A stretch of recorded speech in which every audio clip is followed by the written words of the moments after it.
조갑제 TV 시청자 여러분 안녕하십니까? 2020년 5월 23일 토요일 오전 11시입니다. 저는 법률가와 법률기술자라는 말을 좀 구분했었습니다. 정치가와 정상배를 구분하듯이 법률가는 법의식, 법정신, 그리고 공평성 이걸 지키는 법률 전문가를 말하는 것이고, 법률 기술자는 목적을 위해서 이 사람을 엄벌해야 되겠다, 이 사람은 봐줘야 되겠다 하는 그런 목표에 맞춰 가지고 법리를 조작하고 왜곡하는 그 방향의 기술자를 말하는데, 한국에는 법률 기술자는 많은데 법률가를 발견하기가 정말 어렵습니다. 법률 기술자들은 어디에다 모여 있느냐? 돈 한 푼 받지 않는 박근혜 전 대통령에게 징역 30년 이상을 구형 선고할 수 있다면 그건 법률 기술자가 아니면 도저히 불가능하죠.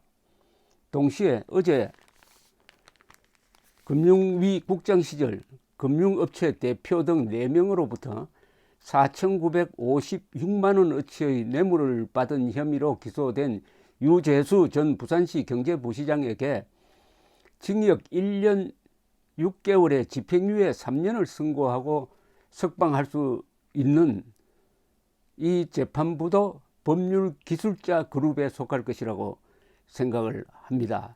이 정도 같으면 최소 징역 2년입니다. 저도 기자 생활 오래 한 사람인데요. 공직자가 4천만 원대의 뇌물을 받고 집행유예로 석방된 것, 글쎄요, 기억이 잘 안 납니다. 뭐 전혀 없는 건 아니겠죠. 기억이 잘 안 납니다. 근데 더 재밌는 것은 이겁니다. 이 재판부가 설명을 했다는 겁니다. 왜 이렇게 집행유예로 내보내주느냐.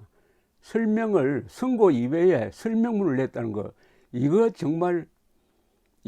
정말 희귀한 겁니다. 희귀한 게 2개인데요. 집행유예 판결도 희귀하고 여기에 설명문을 붙였다는 겁니다. 아니, 설명문은 선고문에 붙이면 되지.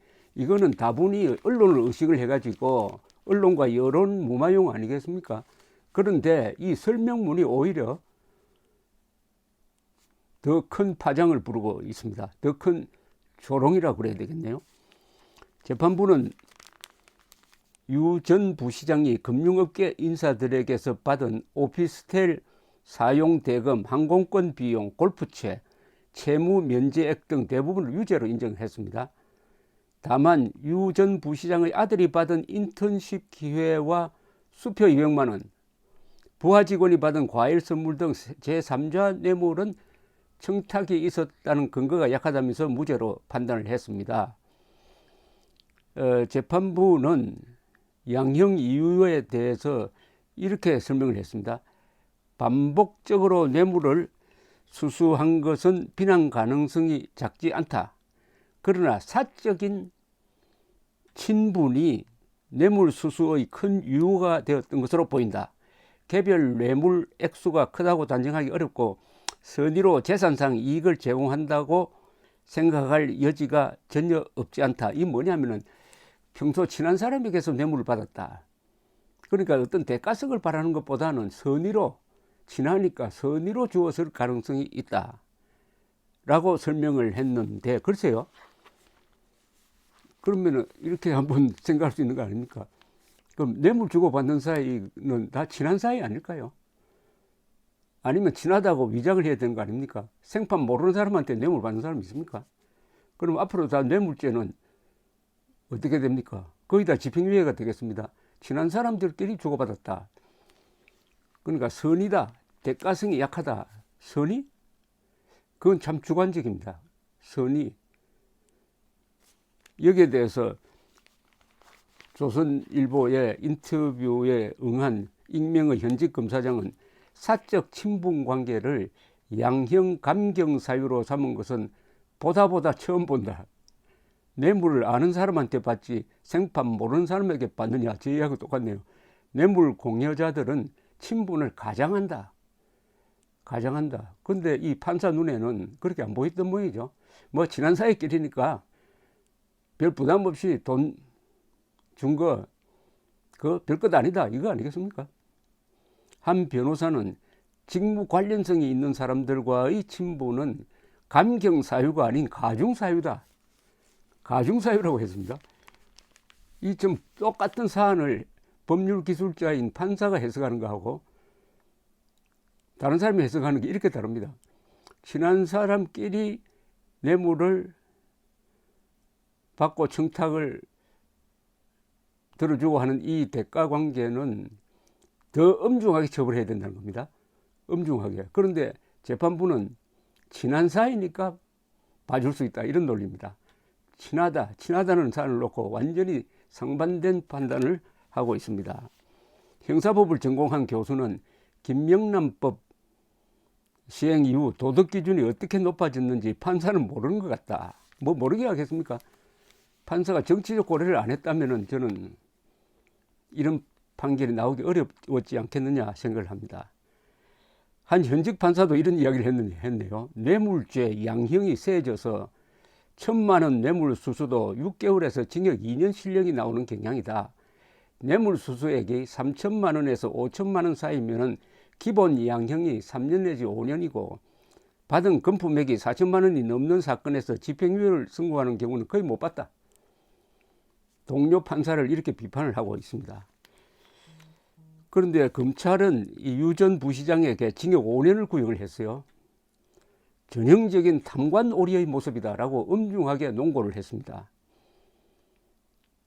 그런데 이 유재수 씨에 대해서는 사실은 가중처벌할 사안이 하나 더 있죠. 뭐냐면 유 전 부시장 비위에 대해서 청와대가 감찰을, 이 청와대입니다. 이 청와대가 감찰을 착수했다가 그것을 덮도록 한 사건으로 해가지고 조국 전 법무장관, 당시의 민정수석, 백원우 전 청와대 민정비서관에 대해서 직권남용 등 혐의로 지금 재판이 진행 중에 있습니다. 그러니까 유재수 씨를 봐주기 위한 노력으로 다른 사람이 지금 걸려 들어가가지고 재판을 받고 있으니까 이 사람 때문에 피해자가 생긴 것 아닙니까? 그렇다면은 봐줄 이유보다는 더 엄중하게 처벌해야 할 이유가 더 많다는 거죠. 정상배와 정치가의 분류는 이렇게 합니다. 정상배는 영어로는 politician이라고 합니다. 그리고 정치가는 statesman이라고 합니다. 정상배는 자기를 위해서 정치를 하는 사람입니다. 자기를 위해서 국가 공권력을 악용하는 사람을 말합니다. 그리고 statesman, 정치가는 국가를 위해서 정치를 하는 사람을 말합니다. 국가를 위해서. 똑같은 기준으로 법률가와 법률기술자의 차이는 뭐냐? 법률가는 공익을 위해서, 나라를 위해서 또는 어떤 대원칙을 위해서 재판하고 수사하는 사람이고, 법률기술자는 자신을 위해서 하는 사람입니다. 자신을 위해서 한다는 것은 자신의 영달을 위해서 또는 조심하기 위해서, 권력의 눈치 보기 위해서, 여론에 영합하기 위해서 법률을 요리조리 돌리고 하는 그런 걸 이야기를 하는데, 우리나라에서는 법률기술자가 많은 이유는 이 법률가, 법대라든지 이런 데 양성 교육 커리큘럼에 문제가 있다고 생각합니다. 의외로 한국에서는 법을 연구할 때 제일 중요한 게 법제사입니다. 법이 어떻게 발전해 왔느냐, 로마법과 게르만법이 어떻게 돌고 돌아서 한국 법체계 속으로 들어왔느냐, 그 법이 만들어질 때 최초의 법 정신은 뭐였느냐, 이렇게 따져가는 법의 말하자면 역사와 족보를 아는 거죠. 그렇게 해야 이 법 하나하나에 예컨대 구속영장 제도가 확립되기 위해서 얼마나 많은 인류의 피와 땀과 눈물이 들어가 있었느냐 하는 것을 알게 되는 거죠. 그리고 인간의 기본권을 보장하기 위해서 그동안에 수천 년 동안 인류가 분투해온 노력도 알게 되는 거죠. 언론의 자유, 양심의 자유. 그러면은 법을 함부로 다룰 수가 없는 거죠. 이 법제사 교육이 부족하고 그러다 보니까 또 법 철학, 법의 철학. 사람을 구속할 때는 반드시 증거인멸 그리고 도주의 염려가 있을 때만 구속한다. 불구속 수사가 원칙이다. 무죄 추정 원칙이 이게 어디서 나온 거냐 하는 것의 말하자면은 정신, 법을 뒷받침하는 그 밑에 법정신, 그걸 법철학, 법철학과 법제사를 알아야 또 그것을 이해할 수 있는 교양이 있어야 법률 기술을 다룰 수 있다는 겁니다. 법률 기술을 다루되 그것을 뒷받침할 만한 철학과 역사적 안목이 있어야 억울한 사람을 만들지 않는다. 근데 우리나라 법률과 양성교육은 이 두 부분이 매우 취약합니다. 그리고 하나가 또 더 빠져 있어요. 국제법에 대한 공부를 제대로 시키지 않습니다. 국제법. 그러니까 징용공 배상 판결로 해가지고 한일 관계가 얼마나 나빠졌습니까? 대법원이 그런 판단을 할 때는 외교 문제에 대해서도 신중하게 생각하고 판단해야 되는데 나쁜 판결이 외교 관계를 흔들어 버리면은 꼬리가 몸통을 흔드는 것 아니겠습니까? 그래 되면은 법 앞에서 겸손해지지 못한 거죠. 법이란 칼자루를 쥐었다 해가지고 이렇게 흔들면은 억울한 사람이 다치고 저런 쪽으로 흔들면은 봐주기도 하고 하는 이 양날로 난 칼을 휘두르는 법률가들, 검사, 판사, 그 앞에서 많은 사람들이 지금 신음하고 원한에 사무치고 있다는 것. 법률 기술자 너무 많습니다. 우리가 보고 싶은 것은 법률가들입니다. 감사합니다.